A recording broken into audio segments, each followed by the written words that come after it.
Who has recently moved from the city to the country? This is a question I threw up on the grapevine last week. It had over 90 responses. I realised I had to do a podcast about this, so I asked some of you if I could speak with you, and here is the results, and you'll also hear the story as to why I asked this question. The Daylesford Podcast. Events, stories and people around the Hepburn Shire.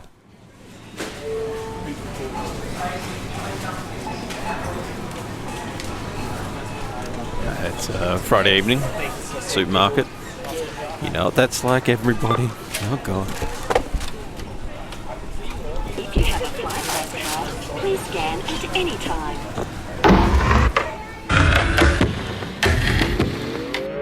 Hey everyone, Jared here. Before we continue on this adventure around Daylesford, do me a favour, can you please hit the subscribe button if you're listening on YouTube, TuneIn, Spotify, Pocket Casts, even on the podcast app on your iPhone. Hit the subscribe button, and every time a new episode comes out, you'll get a notification. Now, back to the Crazy Coles car park.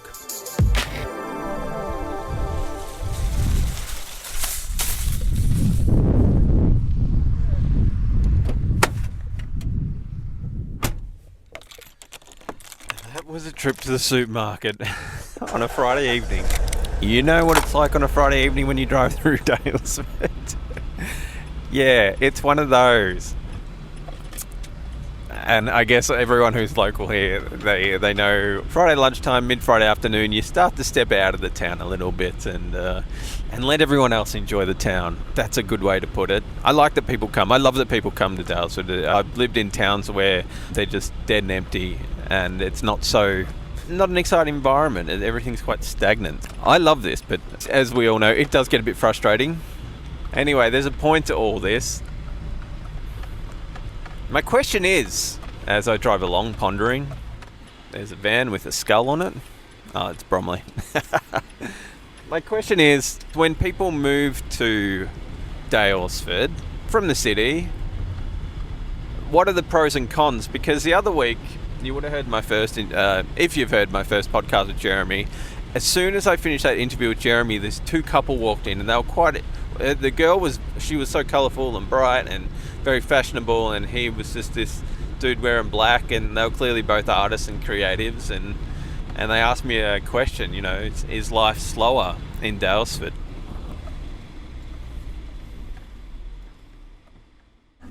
So do you mind if I record this then?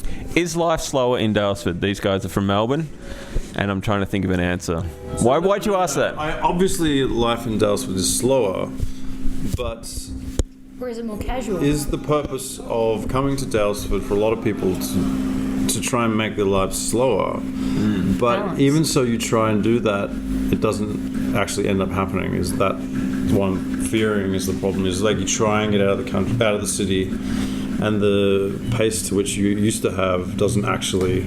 So the pace, I can answer this, the pace around you slows down, all right? So there's not as many things as running around you, traffic, horns, people, whatever, you know. So you've got a lot more space in your mind to be more creative. Well, I think there's something key to that fulcrum of city and country life. Like, I grew up in a mega regional, sketchy as hell, super bush jam.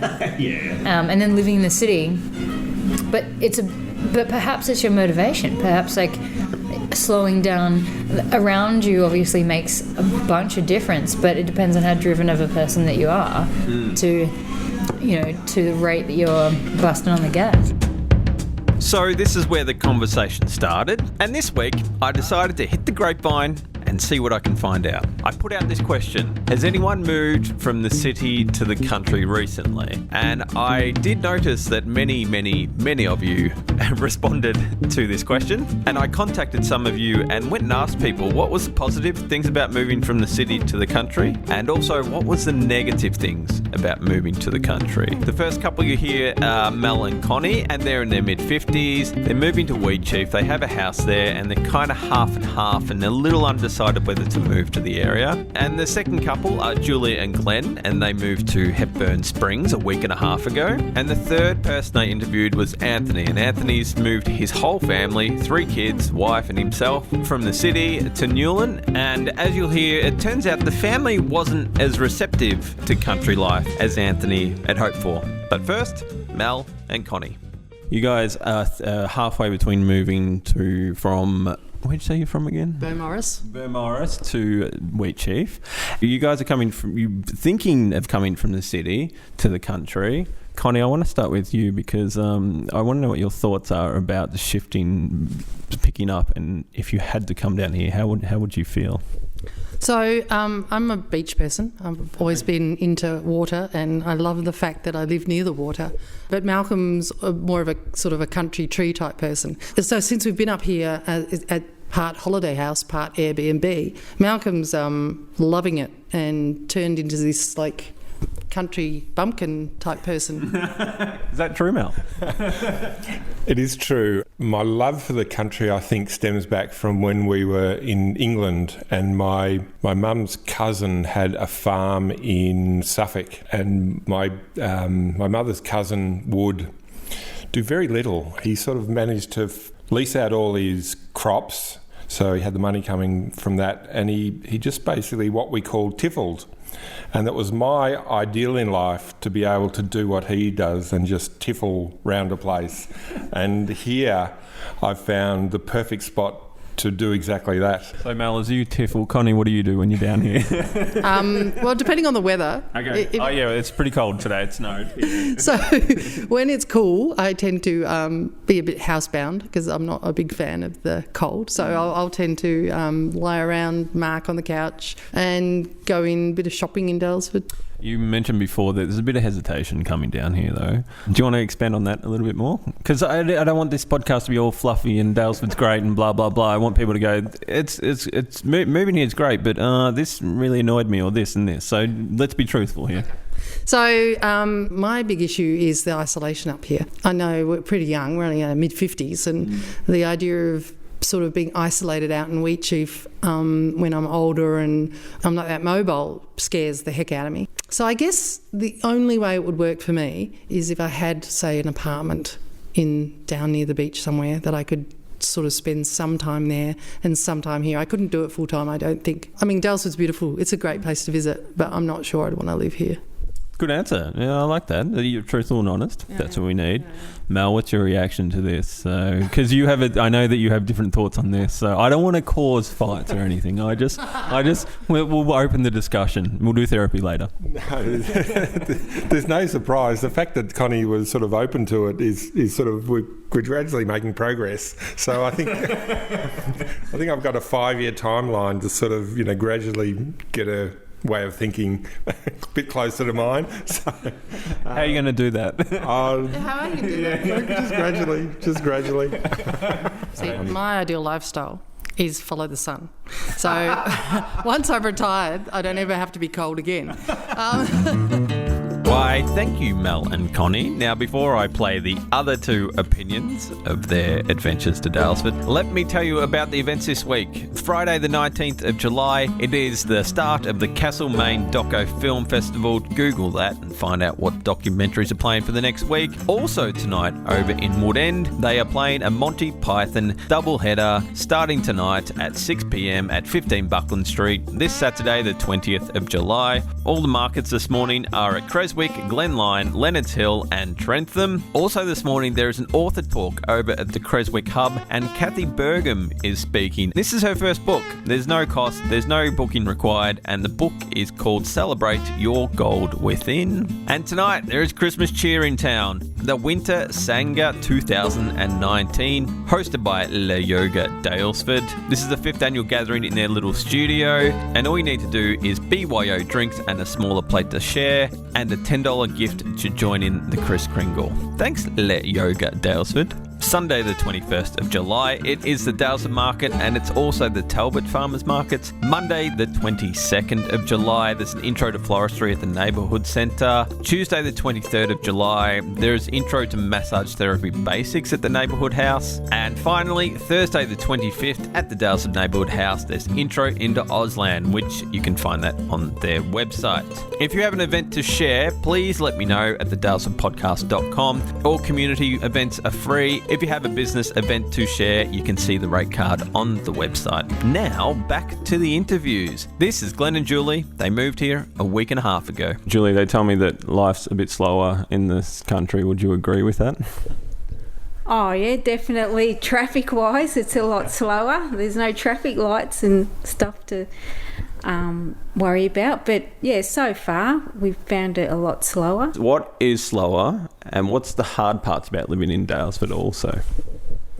The hard part? Probably the thing I've noticed so far is not having as much variety in shops, supermarkets, things like that. We've got one.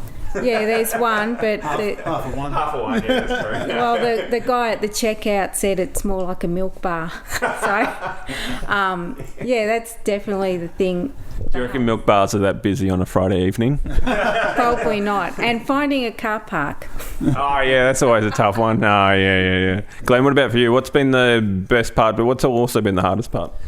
Probably the hardest part has been further away.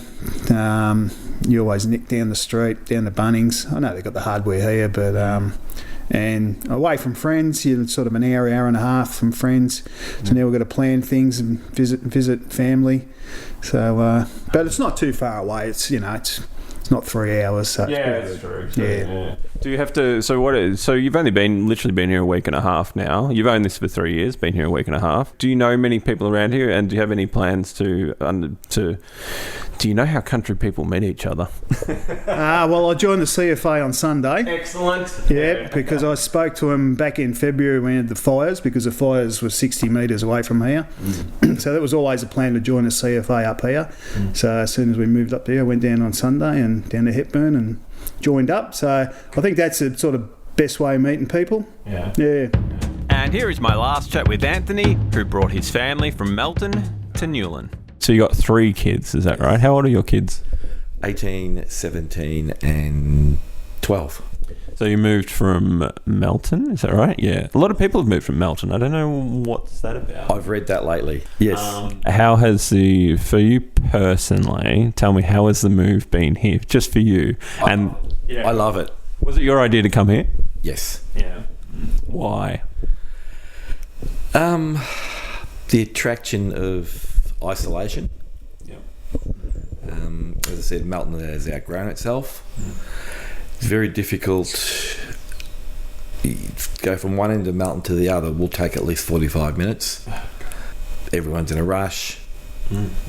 Decided to come out here. Wow. So you're happy out here. So you mentioned the other week, the family. It's been a struggle for the rest of the family, yeah? Yeah. In what ways? My wife still works in Melton. Okay. Yep. Yeah. So, but look, she's comfortable enough. She does enjoy it when she's here. Doesn't enjoy the travelling, but she does enjoy it when she's here. The 3 girls, the oldest one, I would say, doesn't like it. The middle one she'll enjoy it. She just doesn't admit that she enjoys it.